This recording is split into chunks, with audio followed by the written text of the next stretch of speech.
For a lot of us, we always said there's a cost of COVID, and you rightly stood in and protected it. We also said there's a cost of lockdown too, and we're looking at that now, whether it is the amount, 400 billion impact on the public's finances. We look at the mental health, we look at the damning Ofsted report of what happened to children through lockdown. So I want to ask, was enough consideration given as you were looking at COVID and lockdown, was enough consideration given to lockdown and what you were doing during lockdown?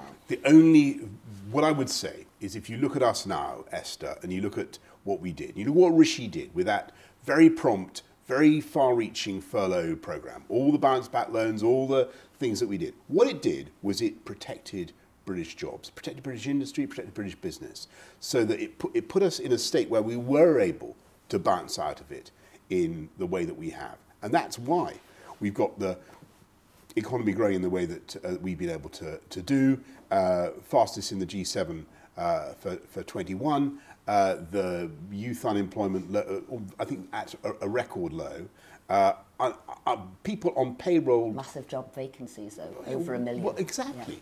But we grew up as well. You're younger than me, but when I was growing up as a conservative, the horrifying thing was mass unemployment, and it was millions. It was millions of people in the 80s and 90s who had the devastating effects on their self-esteem, their self-belief of feeling that the society, the economy had no place for them.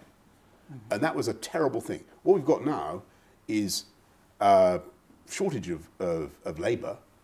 We've got probably 500,000 pairs of hands short in the economy, and what we're doing is getting people into work. Oh, lockdown's had a huge impact on the economy, though. Just coming back to Esther's point.